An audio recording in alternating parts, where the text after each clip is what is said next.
हर हर महादेव, जय श्री राम, राधे राधे। संस्कृति YouTube channel पर आपका हार्दिक स्वागत है।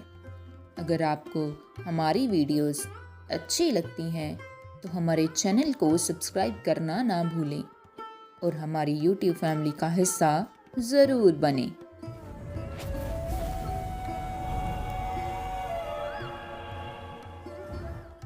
दोस्तों, आज हम श्रवण करेंगे कार्तिक मास महात्म्य कथा का 28वां अध्याय। धर्मदत्त ने पूछा, मैंने सुना है कि जय और विजय भी भगवान विष्णु के द्वारपाल हैं। उन्होंने पूर्व जन्म में ऐसा कौन सा पुण्य किया था जिससे वे भगवान के समान रूप धारण करके वैकुंठ धाम के द्वारपाल हुए।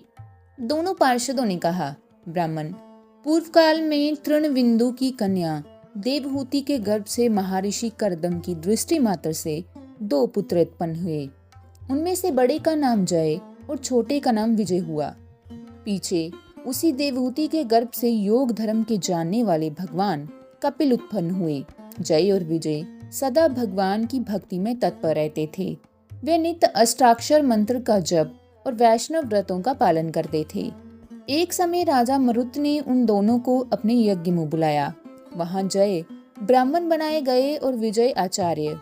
उन्होंने यज्ञ की संपूर्ण विधि पूर्ण की। यज्ञ के अंत में अब वृद्ध स्थान के पश्चात राजा मरुत ने उन दोनों को बहुधन दिया। धन लेकर दोनों भाई अपने आश्रम पर गए। वहां उस धन का विवाह करते समय दोनों ने परस्पर लाग डांट पैदा हो गई। जय ने कहा, इस धन को बराबर बराबर बांट लिया जाए।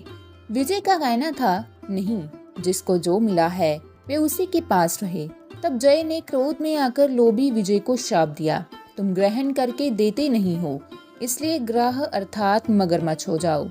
जय के शाप को सुनकर विजय ने भी शाप दिया, तुमने मद से भ्रांत होकर शापो दिया है, इसलिए तुम मातंग अर्थात हाथी की योनि में जाओ।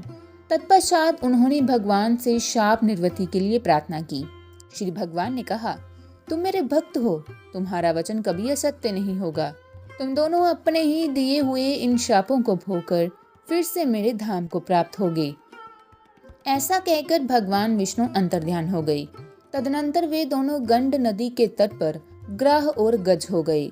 उस योनि में भी उन्हें पूर्व जन्म का स्मरण बना रहा और वे भगवान विष्णु के व्रत में तत्पर रहे। किसी समय वे गजराज कार्तिक मास में स्नान के लिए गंड नदी गया तो उस समय ग्राह ने श्राप के हेतु स्मरण करते हुए उस गज को पकड़ लिया। ग्राह के द्वारा पकड़े जाने पर गजराज ने भगवान रमानाथ का स्मरण किया। तभी भगवान विष्णु शंख, चक्र और गदा धारण किए वहां प्रकट हो गए। उन्होंने चक्र चलाकर ग्राह और गजराज का उद्धार किया और उन्हें अपने ही जैसा रूप देकर वैकुंठ धाम को ले गए। तब से वे स्थान हरिक्षेत्र के नाम से प्रसिद्ध है। वे ही दोनों विश्व विख्यात जय और विजय हैं, जो भगवान विष्णु के द्वारपाल हुए हैं। धर्मदत्त, तुम भी ईर्ष्या और द्वेष का त्याग करके सदैव भगवान विष्णु के व्रत में स्थिर रहो। समदर्शी बनो। कार्तिक, माघ और वैसाख के महीनों में सदैव प्रातःकाल स्नान करो। एकादशी व्रत के पालन में स्थित रहो। तुलसी माँ के बगीचे की रक्षा करते रहो। ऐसा करने से तुम भी शरीर का अंत होने पर भगवान विष्णु के परम पद को प्राप्त होवोगे।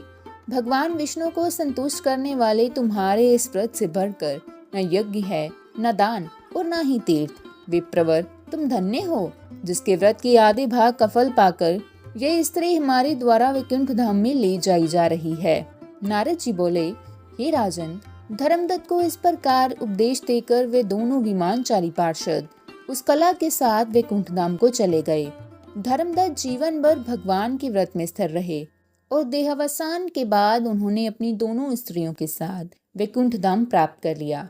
इस प्राचीन इतिहास को जो सुनता है और सुनाता है, वे जगत गुरु भगवान की कृपा से उनका सानिध्य प्राप्त कराने वाली उत्तम गति को प्राप्त करता है।